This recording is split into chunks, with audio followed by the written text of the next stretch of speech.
Hello and welcome student कल हमने previous lecture में क्वेश्चन नंबर 3 तक कर लिए थे, ठीक है ना।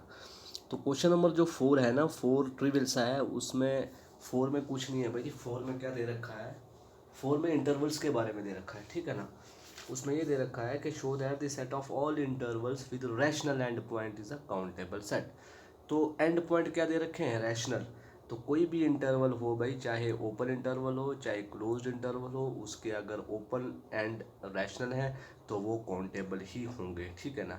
तो आप लिख सकते हो कि जितने भी all open intervals and all closed intervals with and point rational is a countable set. तो सो क्यू जितने मर्जी आप ले लो ना, वो सारे के सारे क्या होंगे, काउंटेबल ही होंगे, ठीक है। तो उसमें कोई परेशानी वाली बात नहीं है, वो आप लोग ट्रिवियल सा है, खुद बस उसमें रीज़न ही बतानी वो आप बता सकते हो, ठीक है। उसके बाद क्वेश्चन नंबर जो 10th है ना, सॉरी फिफ्थ कह रहा है prove that union of two denumerable set is ड्यूनेबरेबल।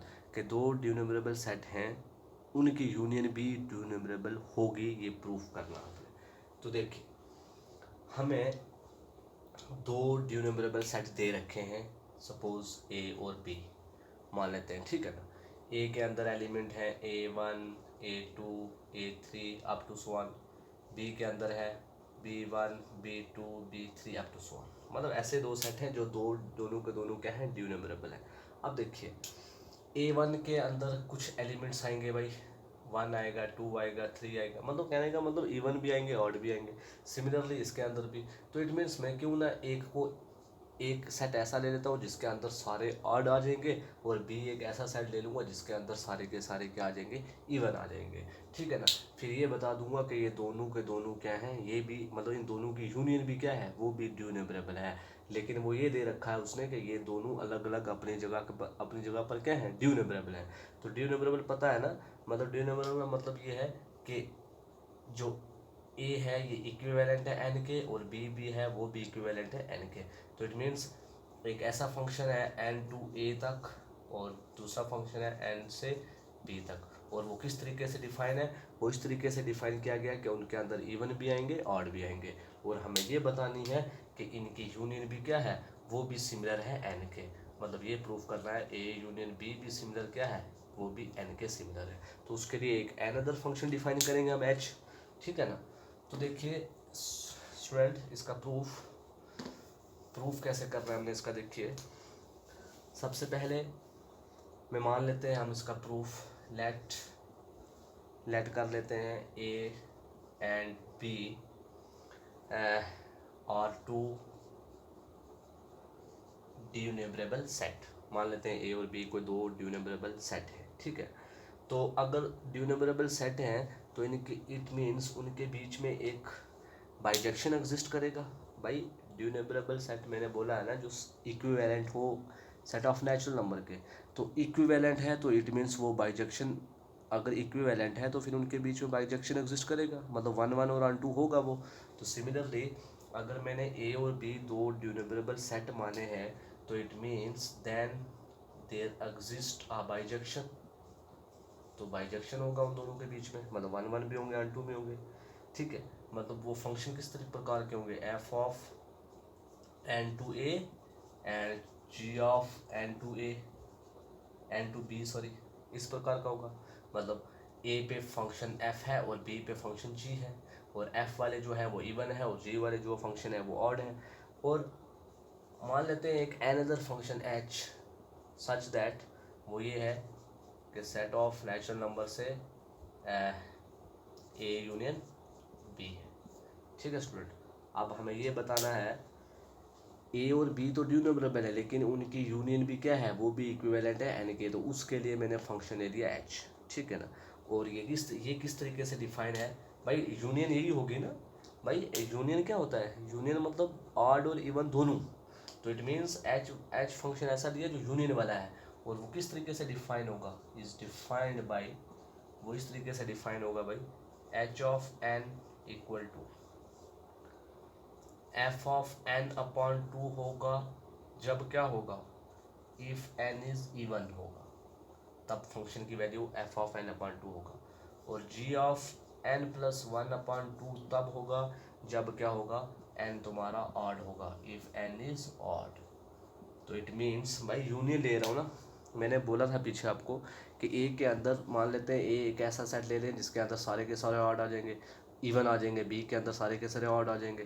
तो similarly H of n, H एक ऐसा फंक्शन है जो उनकी यूनियन है, तो यूनियन मतलब इवन भी होंगे ऑड भी होंगे। तो इवन होगा तो जब जब इवन होगा फंक्शन इस तरीके से डिफाइन होगा, जब ऑड होगा फंक्शन इस तरीके से डिफाइन होगा। ये ऑलरेडी आप प्रीवियस पढ़ते आ रहे हो, ठीक है ना, 11th में पढ़ा हुआ, 12th में, कि ऑड और इवन के लिए फंक्शन कैसा डिफाइन किया जाता है, ठीक है ना स्टूडेंट। तो अब हमें ये प्रूफ करना है कि ये जो H है ना, मतलब ए यूनियन बी वाला, ये जो H है ये भी क्या है, बाइजेक्शन है। मतलब जब ये बाइजेक्शन हो जाएगा तो इट मीन्स इक्विवेलेंट हो जाएगा इनके, और हम यहाँ से कह सकेंगे ये क्या है, ड्यूनेबरेबल सेट है, ठीक है स्टूडेंट। तो सबसे पहली बात बाइजेक्शन के लिए आप लिखोगे वी क्लेम दैट या we prove that H is bijection. तो सबसे पहली बात बाइजेक्शन में 1 1, ठीक है स्टूडेंट, सबसे पहली बात आएगी 1 1 फंक्शन। तो देखिए स्टूडेंट, फॉर 1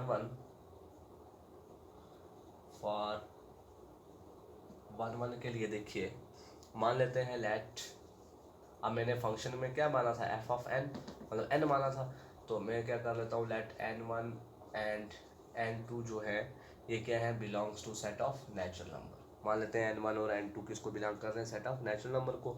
तो सच दैट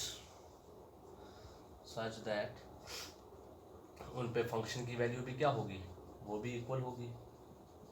भाई ऐसा होता है ना 1 1 के लिए, अगर कोई भी दो फंक्शन n से है या किसी भी सेट से है तो उन पे फंक्शन वैल्यू भी क्या होती है, इक्वल होती है। तो फंक्शन क्या डिफाइन किया हुआ मैंने, h, तो h ऑफ n1 इक्वल होगी h ऑफ n2 के, ठीक है। अब यहाँ से देखिए नाउ, अब इधर दो केस हैं, ऑड और इवन वाला। तो इट मीन्स यहाँ से या तो n1 और n2 या तो दोनों के दोनों इवन होंगे, या दोनों के दोनों ऑड होंगे, या उनमें से एक इवन होगा दूसरा ऑड होगा। यही तीन पॉसिबिलिटी बन सकती हैं इन फंक्शन, गिवन फंक्शन के लिए जो एच हमने डिफाइन किया है, ठीक है। उसके लिए तीन कंडीशन पॉसिबल हो सकती है। पहली कंडीशन मान के चलते हैं कि दोनों के दोनों क्या है, इवन है, ठीक है ना। तो मैं लिखता हूँ कि if n1 and n2 are even, if n1 and n2 और इवन, मान लेते हैं ये क्या है, इवन है, तो देन इधर इवन है तो इट मीन्स तब फंक्शन क्या हो जाएगा, देन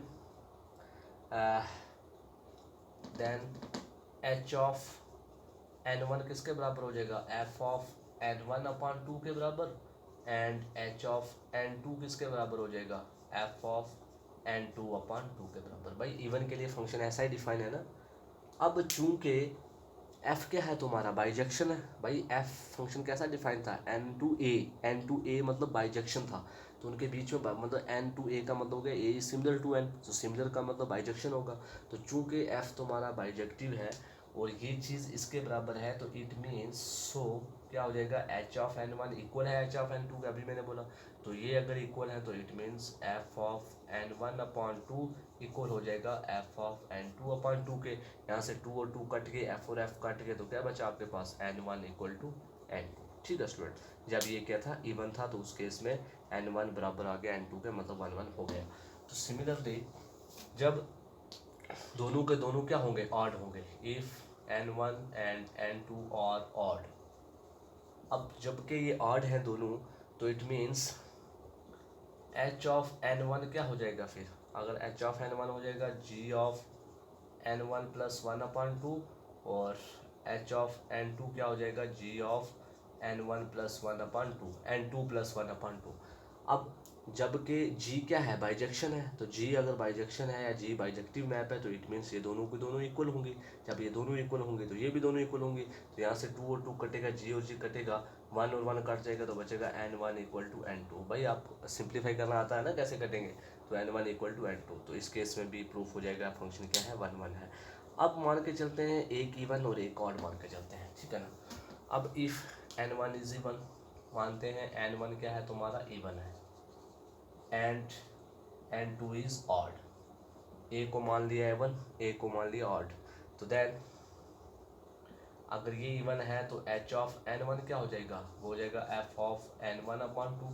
अगर ये ऑड है तो g of N to odd के लिए फंक्शन क्या है जी, तो g of sorry h of n one तो एच ऑफ एन टू, तो फंक्शन ऑड के लिए क्या होता है जी ऑफ, तो आ जाएगा g of N two plus one upon two.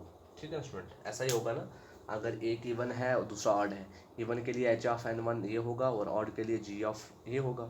ठीक है ना, तो दोनों के दोनों किस में बिलोंग कर रहे हैं, ये ए में बिलोंग कर रहा है, ये किस में बिलोंग कर रहा है, बी में बिलोंग कर रहा है। भाई मैंने बोला था ना ए के अंदर इवन है और बी के अंदर ऑड है, तो ये ए के अंदर चला गया, ये बी के अंदर चला गया। तो इट मीन्स जब भी कभी अब यहाँ से इसका मतलब क्या हुआ भाई, इसका मतलब ये हुआ अगर ये जो है इस केस में अगर एक इवन है एक ऑड है, तो उस केस में ये इवन है तो ए में चला गया, ये ऑड है तो बी में चला गया। इट मीन्स इन दोनों की इंटरसेक्शन में कोई कॉमन आ रहा भाई, दोनों की अगर इंटरसेक्शन की जाए तो कुछ भी कॉमन नहीं है, एक इवन है एक ऑड है, तो क्या इंटरसेक्शन दोनों की एम्प्टी हो सकती है। जैसे एस और टी लिए हुए हैं बुक में एग्जांपल, आप लोग ए और बी ले लो, ए और बी लिए ना हमने, क्या ए और बी की इंटरसेक्शन एम्प्टी हो सकती है, नहीं ना हो सकती भाई। यहाँ से देखिए ए क्या है इवन है, बी क्या है ऑड है, दोनों के बीच में कोई कॉमन पॉइंट नहीं है।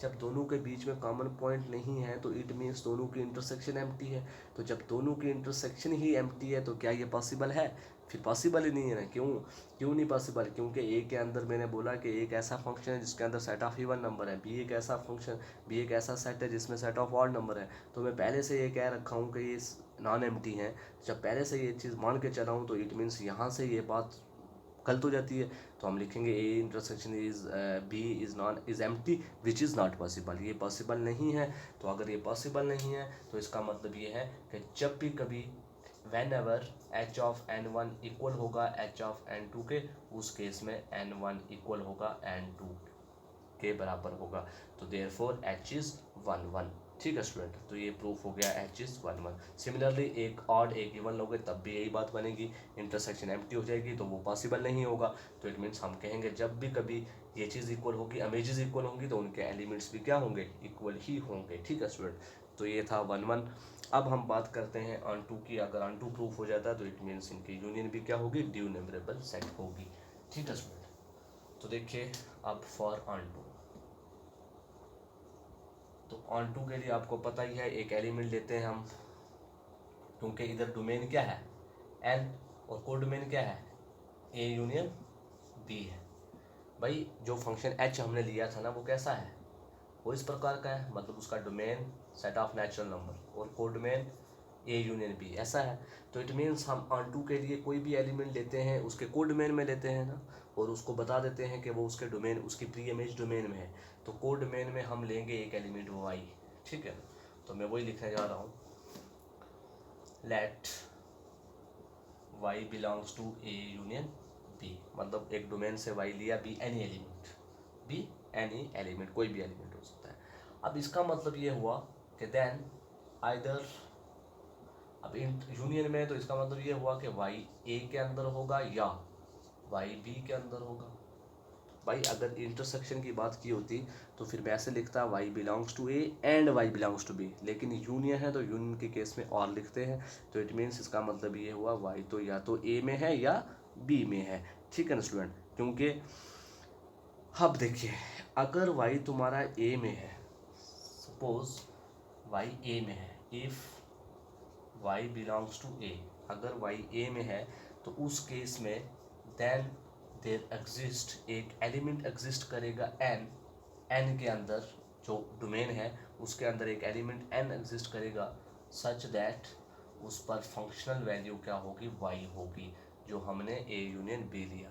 मतलब n के अंदर एक ऐसा, जैसे y को डोमेन में लिया था ना भाई a यूनियन b में, तो इधर था डोमेन n, तो n के अंदर में एक मतलब अगर मैं y इसके अंदर ले रहा हूँ, भाई मैंने अभी कहा ना आपको ये वन वन है, तो वन वन है तो इट मीन्स इधर जो भी इधर एलिमेंट्स होगा तो उसकी प्री इमेज इधर होगी, और इधर जो भी एलिमेंट्स होगा उसकी इमेज उधर होगी। तो मैंने अभी माना ए वाई है इधर, अगर वाई इधर है तो उसके लिए एक कॉरस्पॉन्डिंग एलिमेंट्स एन एग्जिस्ट करेगा एन के अंदर। ठीक है, एन एग्जिस्ट करेगा ना एन के अंदर, सच दैट वो ये होगा कि f of n functional value जो है वो किसके बराबर हो जाएगी, वाई के बराबर हो जाएगी।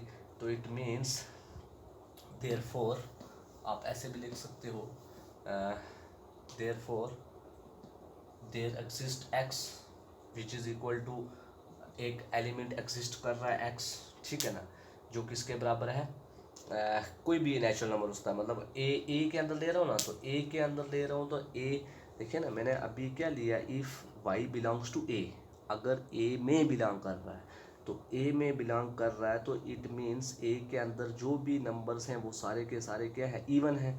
तो इवन है तो इट मीन्स एक एलिमेंट एग्जिस्ट करेगा एक्स जो क्या होगा, twice time of n, twice का मतलब क्या है, इवन है, तो ट्वाइस टाइम ऑफ एन होगा, तो जो किस में बिलोंग कर रहा होगा, सेट ऑफ नेचुरल नंबर में बिलोंग करना होगा। तो सच दैट वो इस तरीके का होगा, सच दैट कि एच ऑफ एक्स, मतलब एच ऑफ एक्स की जगह पर क्या है 2n, तो एच ऑफ 2n, और एच ऑफ 2n किस तरीके से डिफाइन है, एफ ऑफ, भाई ऑड है ना, इवन है ना, तो इवन किस तरीके का डिफाइन है, एफ एच ऑफ एन, अगर एच ऑफ एन अगर n अपॉन 2 है तो एच ऑफ 2n किसके बराबर होगा, एफ ऑफ 2n अपॉन 2, इसी के बराबर होगा ना।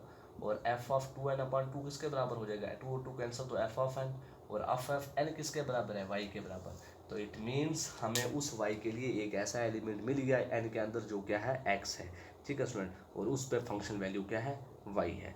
तो हम कह सकते हैं अभी अभी हाँ ये ए के लिए लिया, अब ए के लिए ये चीज़ ट्रू होगी। अब सिमिलरली वाई अगर बी के अंदर लेंगे तो उस केस में भी एक एग्जिस्ट करेगा एन तुम्हारा एन के अंदर, सच दैट वो ये कंडीशन हो जाएगी g of n equal to y. अब जी फंक्शन कौन सा, ऑड वाला, तो ऑड वाला है तो देयरफॉर देयर एग्जिस्ट एक्स किस प्रकार का होगा, 2n-1, भाई ऑड के लिए, इवन के लिए 2n होता है ना, तो ऑड के लिए 2n-1 एक कम कर देते हैं माइनस, तभी ऑड होगा, तो 2n-1 बिलोंग्स टू n, ठीक है स्टूडेंट। तो उस केस में एच ऑफ 2n-1 हो जाएगा जी ऑफ 2n-1 प्लस 1/2, तो वहाँ से -1 कट जाएगा, तो 2 और 2 कट जाएगा तो बचेगा जी ऑफ एन, और जी ऑफ एन किसके बराबर होगा, वाई के बराबर। तो उसके लिए वाई के लिए भी हम एक ऐसा फंक्शन ढूंढ लेंगे 2n-1 जो किस में होगा, उसके डोमेन में होगा। तो यहाँ से हम कह सकते हैं कि for every y belongs to A union B, for every y belongs to A union B, के हर एक एलिमेंट उसके यूनियन से कोई भी ले लें हम y, तो उस केस में देयर एग्जिस्ट x, एक एलिमेंट x एग्जिस्ट करेगा, सच दैट क्या होगा वो, such that h of x equal to y हो जाएगा। तो देयरफॉर h क्या होगा तुम्हारा, ऑन टू हो जाएगा, ठीक है स्टूडेंट। तो ऑन टू और 1-1 आपको प्रूव करने की परेशानी नहीं होनी चाहिए। तो सो अब 1-1 भी है, ऑन टू भी है, तो सो एच इज बाइजेक्टिव। तो एच क्या माना था हमने, ए यूनियन बी, तो it means A union B अगर बाइजेक्टिव है तो it means A union B क्या है, ड्यून्यूमरेबल सेट है, ठीक है स्टूडेंट। आई होप आपको समझ आ गया होगा, बस इतना ही इसका प्रूफ है, कोई मुश्किल वाली बात नहीं है, इतना उसने पूछा इतना ही प्रूफ किया आपने, ठीक है स्टूडेंट। तो आई होप आपको समझ आ गया होगा। अब अगर ऐसा पूछा हो ना, prove that A union B, या कुछ भी कोई भी सेट उनकी यूनियन ड्यूनरेबल होगी, अगर ऐसा पूछा हो कि उनमें से एक फाइनाइट है और दूसरा, और दोनों के दोनों क्या हैं, डिसजॉइंट है, एक फाइनाइट है और दूसरे का नहीं पता, और दोनों के दोनों डिसजॉइंट है, तो फिर उस केस में अलग से प्रूफ होता है इसका। तो वो वैसा पूछा नहीं, अगर पूछा मैं देखूंगा, अगर हुआ वैसा तो मैं करवा दूंगा, ठीक है। अदरवाइज इतना ये क्वेश्चन आता है एग्जाम में, और ये इसको इस तरीके से किया जाता है। आई होप आपको समझ आ गया होगा, ठीक है स्टूडेंट। सिर्फ 1-1 और ऑन टू बताना है, तो अगर अभी भी किसी को कहीं से डाउट है तो आप लोग मुझे पर्सनली मैसेज करके पूछ सकते हो, ठीक है स्टूडेंट। तो ओके, थैंक यू स्टूडेंट।